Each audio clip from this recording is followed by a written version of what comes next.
I'm going to be honest with you.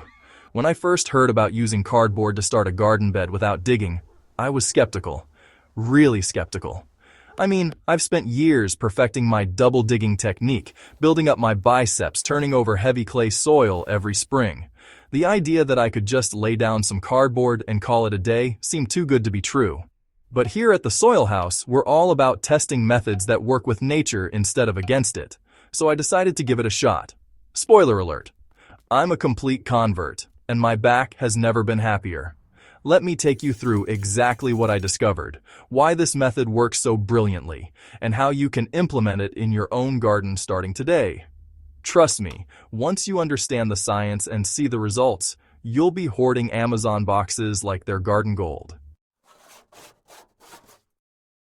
Before we dive into the cardboard technique itself, we need to talk about what happens when we dig.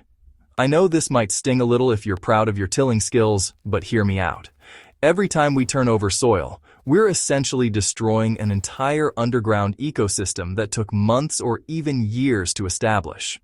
Your soil is home to an incredibly complex web of life. We're talking billions of microorganisms, fungi networks that communicate between plants, earthworms creating natural drainage channels, and beneficial bacteria that make nutrients available to your plants. When you dig or till, you're ripping apart these fungal networks, exposing beneficial organisms to harsh sunlight and air that they're not adapted to handle, and bringing dormant weed seeds to the surface where they'll gleefully germinate. I learned this the hard way in my second year of gardening. I had this beautiful, productive bed that I decided to refresh with aggressive tilling. The next season was a disaster. My plants struggled, weeds exploded everywhere, and I spent more time fighting problems than harvesting vegetables. That experience taught me to respect what was happening beneath the surface, and it's what made me open to trying the no-dig cardboard method. So, what exactly makes cardboard such a game changer? The technique goes by several names: lasagna gardening, sheet mulching, or cardboard mulching. But the principle remains beautifully simple.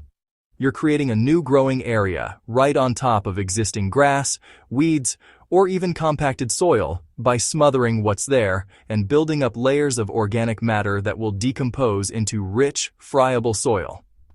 The cardboard serves as a weed barrier that blocks light from reaching the plants underneath, effectively killing them without the need for herbicides or backbreaking labor.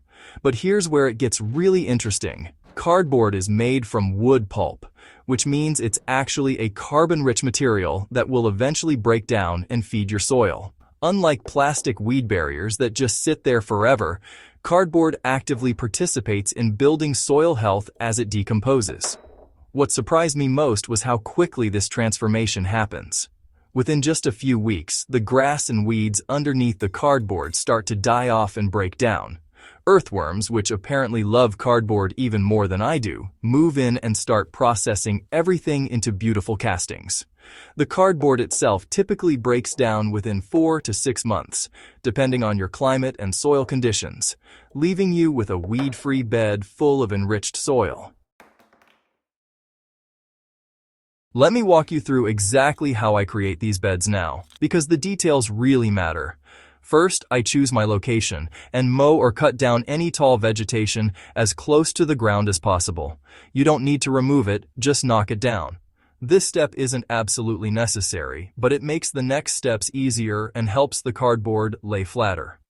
Next comes the cardboard layer, and this is where people often go wrong. You want plain, brown, corrugated cardboard without glossy printing, wax coating, or excessive tape. I remove any plastic tape and avoid anything that feels like it has a coating. The cardboard should overlap by at least 6 inches on all seams.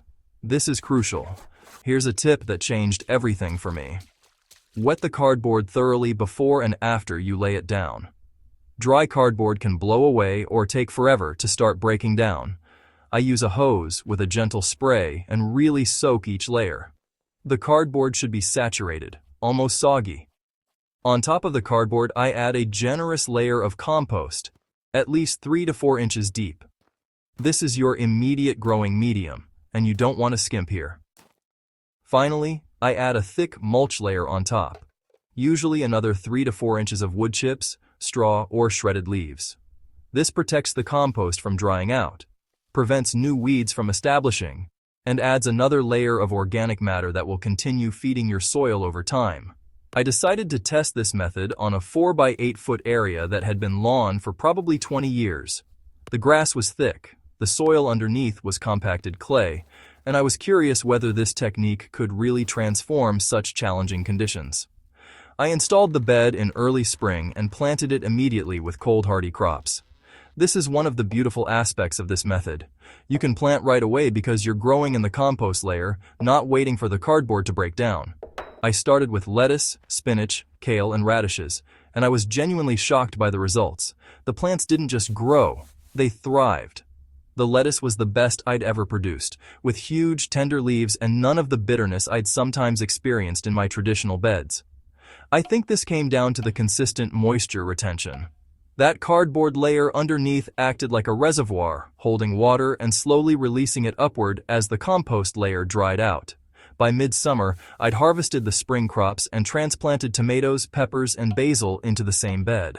The cardboard was starting to break down by then, and I could see earthworm activity everywhere when I gently moved the mulch aside. The once compacted clay underneath was transforming into something crumbly and alive. Of course, not everything went perfectly, and I want to share the challenges I encountered so you can avoid them. My biggest issue initially was slugs. They absolutely loved the moist, dark environment under the cardboard edges, and, well, they threw a little party on my lettuce seedlings. I solved this by pulling the mulch back slightly from the base of plants and sprinkling a barrier of crushed eggshells around susceptible crops. Not the prettiest solution, but it worked. I also learned that cardboard beds can dry out faster than you'd expect on the surface, even while staying moist underneath. During a particularly hot July, I lost some transplants because I wasn't watering deeply enough. Now I use a soil moisture meter to check below the surface, and I water less frequently but more thoroughly, making sure moisture penetrates through the compost layer. Another thing to watch for is nitrogen deficiency in the first few weeks if you plant it immediately.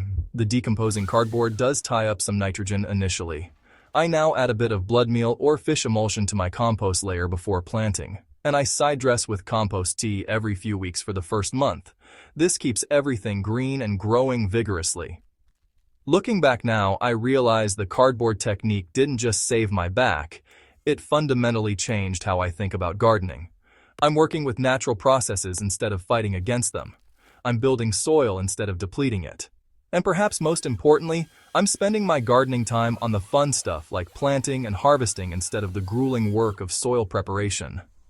I've now converted about 60% of my garden to cardboard-created beds, and I keep expanding.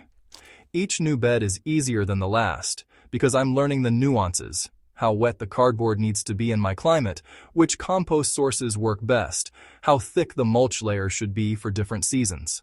My soil is darker, richer, and more alive than it's ever been, and my yields have increased noticeably across the board. The environmental benefits matter to me too. I'm sequestering carbon in my soil instead of releasing it through tilling. I'm creating habitat for beneficial insects and microorganisms. I'm recycling materials that would otherwise end up in landfills. And I'm using zero herbicides or synthetic fertilizers because the system itself creates fertility and suppresses weeds. If you're still on the fence, I want you to start small. Pick one problem area in your garden, maybe a patch that's always full of weeds or a spot where grass keeps invading your beds. Grab some cardboard boxes, follow the process I've outlined, and see what happens. I'm confident you'll be as impressed as I was. The beauty of this method is that it scales perfectly. Whether you want to create a small 3x3 herb bed or convert a quarter-acre lawn into productive growing space, the principles remain exactly the same. And once you see those first results, once you experience how much easier gardening becomes when you work with nature instead of against it, you'll understand why I'll never dig again. Here at the Soil House, we're all about discovering techniques that make gardening more productive, more sustainable, and honestly, more enjoyable. The cardboard method checks all those boxes and then some. I'd love to hear about your experiences if you decide to try it. What worked? What challenged you? What surprised you? Drop your thoughts in the comments, and if you found this helpful, hit that subscribe button so you don't miss future experiments and techniques. Share this with a gardening friend who complains about their clay soil or their aching back after spring preparation. Together, we can build better soil and grow better food, one cardboard box at a time.